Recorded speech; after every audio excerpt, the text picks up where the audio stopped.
So it's been a little while since I've done a Lume battle, and the last one I did, I had gotten some pretty good feedback from the from viewers on what I should do next on my next Lume battle. And essentially what I am doing here is I have a pile of watches. I am not going to be doing a part 1 and a part 2. It's just going to be a part 1. There is going to only be one part.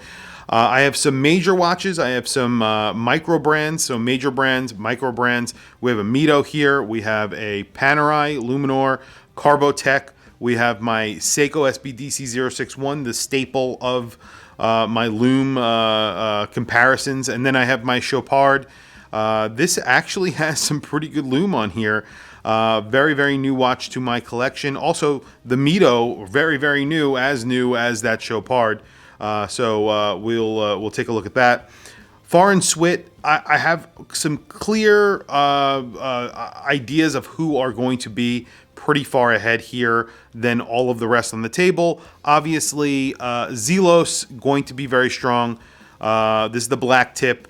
Then the Swiss watch company, they use like 30 billion layers of Luminova on their watches. Definitely going to be a contender.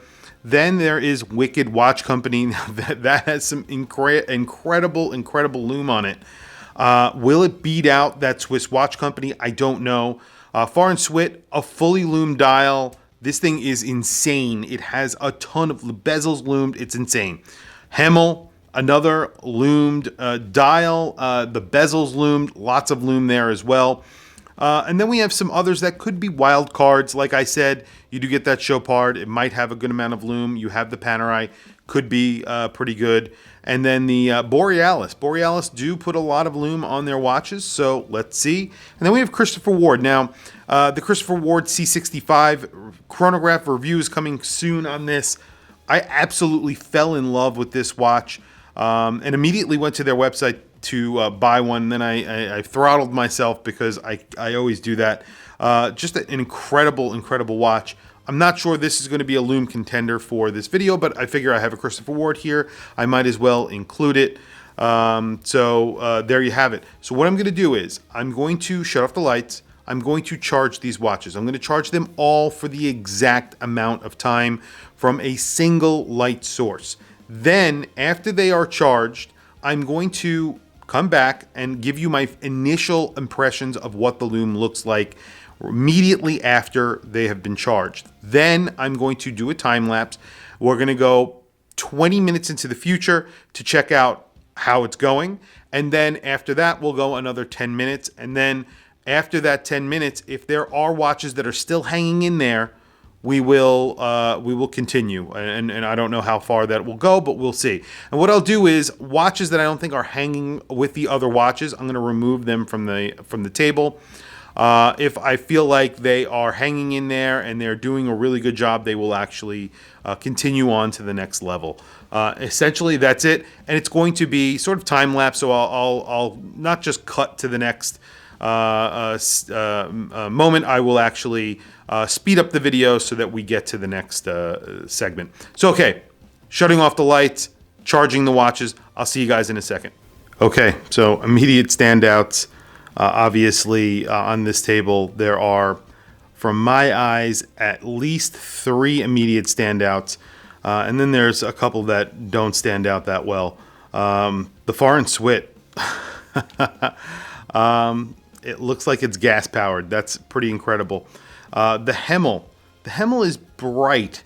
There is a lot of surface area on the dial, so there is a good amount of lume. However, it definitely is not as bright as that Foreign SWC. Now, they are fully lume dials, so technically these other watches don't really compare with these two watches. But out of the two, I think the Foreign SWC is far and away brighter than the Hemel. Pretty incredible if you ask me. This Foreign SWC is a torch. It's pretty incredible. This is the Wayfinder. This is their new watch, and this is the airfoil from Hemel. Just a really nice pilot's watch that has a manual wind chronograph movement. I'm going to put these aside though because technically they should have amazing lume because they are fully lume dials. And essentially you're going to, it has to be good. It just has to be because they're completely made of lume. These other watches have lume indices. So obviously you could see some are pretty weak here. So that Christopher Ward, which I pretty much predicted is the weakest out of the bunch. Maybe not the complete weakest.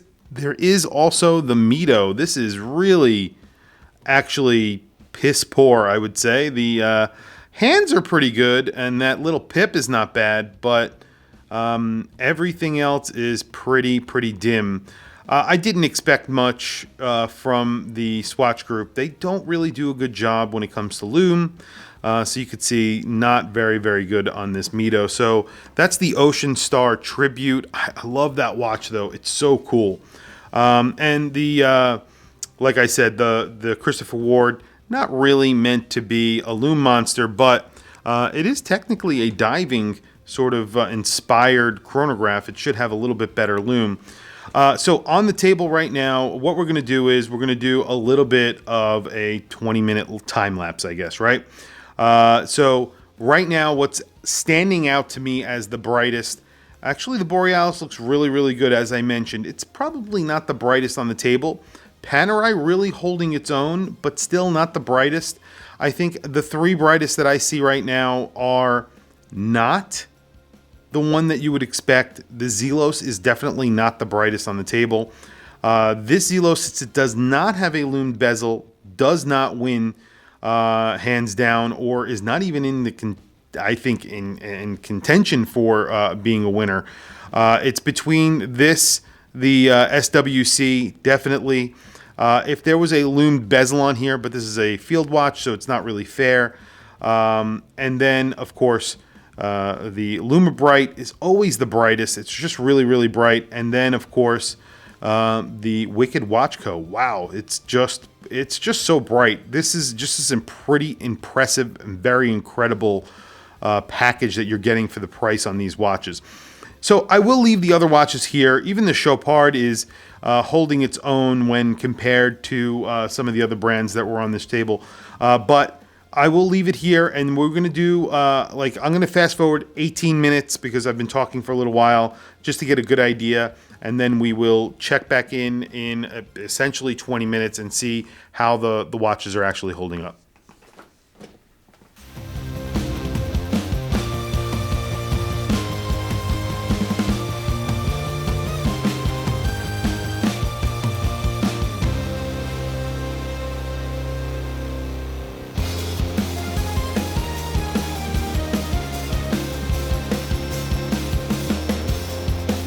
Okay, so here we are 20 minutes in.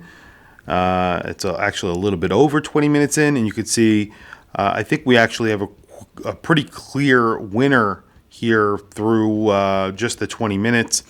However, you can see over here, almost you cannot see, is the Zelos. This is 20 minutes, and it is pretty much gone. In person, you could see it faintly still, which is disappointing for a Zelos. However, it is the black tip. It doesn't have a lume bezel, so in its defense. Then the Borealis, same story here. Nothing really left at all. In person, again, not picking up in the camera. There's a little bit of brightness, but nothing really left at all. The Chopard, same story here. Almost nothing. Very disappointing. The Chopard and the Panerai, basically nothing at all. And here are the three watches that you could still basically see. And I will say that it looks like the SWC is not a contender at all. That's because the bezel isn't loomed, I would say, and since the bezel isn't loomed, it's just not going to be a competitor with the Wicked watch company. It could compete with the Seiko, but the Seiko beats it out. I mean, you could see they were charged the exact amount, same amount of time. Lume Bright is very bright and obviously lasts a very long time. But like I said, since this doesn't have a Lume bezel, I think the indices are pretty much equal. So I am going to go with the Wicked Watch Company as the winner here. This is the Pearl Diver, and they just put a lot of lume, and especially when you're considering the price, this is a lot less expensive than that SBDC 061, and it's a Swiss-made watch. So you know, it's actually getting an incredible amount of lume on here, and lume costs money, so that's pretty good what they're doing. I think it's obviously a very good package. If the SBDC 061 had a lume bezel, it might be a complete tie, or it might win. I don't know, depending on how much they would lume the bezel itself, but as it stands, this is the winner, the Pearl Diver. Anyway, tell me what you think in the comments below. It's been well over 20 minutes, and this watch is really hung on. I tried to do a little bit of a different approach. Like I said, I waited 20 minutes. It's actually over 20 minutes, as I've mentioned a few times, rather than just taking my first impressions.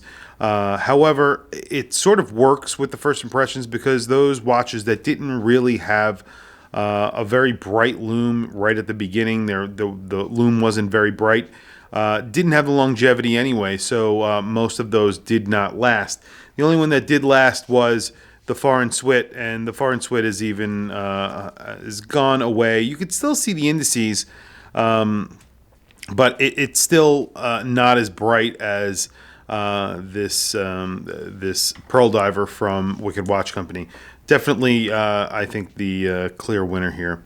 But anyway, like I said, tell me what you think in the comments below. Tell me what you think about the Pearl Diver, or how I ran this sort of lume competition differently this time. Hopefully you enjoyed it. Hopefully it is a little bit educational.